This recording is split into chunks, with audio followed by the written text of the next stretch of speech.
Kasunod nga po mga idol ng pagkapanalo ng Dallas Mavericks sa kanilang Game 6, tuluyan na nga silang aabante sa second round kung saan kakalabanin nila dito ang matagal nang naghihintay na Oklahoma City Thunder. At sa paghaharap nga po ng OKC Thunder at Dallas Mavericks sa second round, marami nga po ang nagsasabi na mas liyamado nga daw dito ang Dallas Mavericks. Bakit nga ba? Well, sa katunayan kahit man 3 beses itong nanalo ang OKC Thunder sa kanilang 4 na regular season game plus meron pa silang home court advantage. Hindi para naman nga ito magiging sapat para talunin nga daw ang mas eksperyensadong mga players ng Mavericks sa postseason. Nanalo lang naman nga po ang OKC Thunder sa first round since kulang ang lineup ng Pelicans sa pagkawala ni Zion Williamson. Ngunit iba nga ang magiging sitwasyon nila sa kanilang serye laban sa Dallas Mavericks, gayong maging si Shai Gilgeous-Alexander siguradong kakabahan at masusubukan kapag nakatapat nito si Kyrie Irving na kasalukuyang naka-playoff mode na. Bali, nakapagtala lang naman nga ito ng 30 points sa kanilang Game 6 kaya kailangan nga pong maging handa si Shai Gilgeous sa pagbabantay dito sa kanilang magiging laro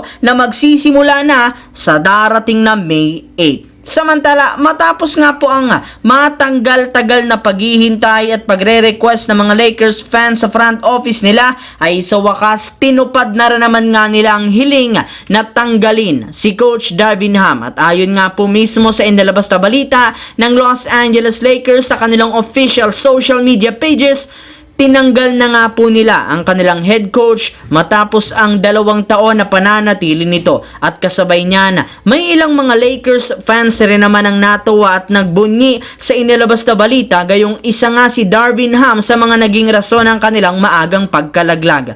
Hindi nga po nila nagustuhan ang mga maling desisyon nito sa rotation, lalo na sa pagtawag ng timeout since kahit man nagkaroon ng malaking scoring run ang kalaban, mas pinipili para naman nga nito na mag-relax at hindi tumawag ng timeout. Sa madaling salita, hinahayaan lamang nga nito na matambakan sila sa kanilang laro since ayaw nga nitong putulin ang momentum ng kalaban. Pero maliban nga po mga idol kay Darvin Ham, nadamay na rin naman sa pagkakatanggal dito ang lahat ng kanilang mga assistant coaches simula kay Phil Handy, Chris Gent, Jordan Oath, J.D. Dubois, Zach Peterson hanggang kay DeMar Carroll. Ika nga'y damay-damay lahat sa pagkakasisante dahil lang dito. At dahil nga sa ginawang ito ng Lakers ngayong araw, mapipilitan nga sila na kumuha ng bagong head coach at bagong coaching staff simula ngayong off-season. Sa kabilang banda naman, simula nga po nang magkaroon ng drama ang Golden State Warriors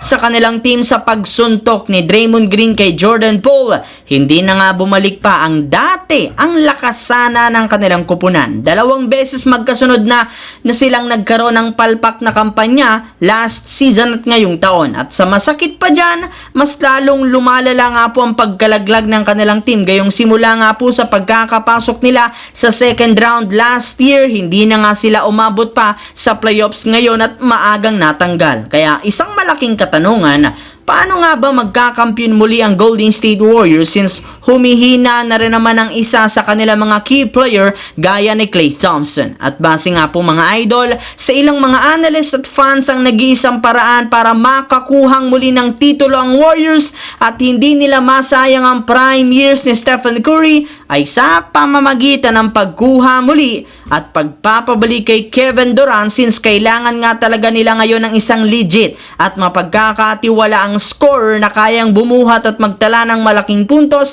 kapag nahihirapan sila. Sa ganyang paraan, mas magiging magaan ang trabaho ni Stephen Curry at maging ni Klay Thompson. So that's it for today's video mga idol. Once again, this is your J-Zone TV. Huwag kalimutang mag-like, mag-subscribe, pindutin ang notification bell sa akin channel para lagi kayo maging updated sa mga nangyayari sa NBA. I-follow nyo na at i-like ang ating Facebook page, J-Zone TV. Maraming salamat mga idol.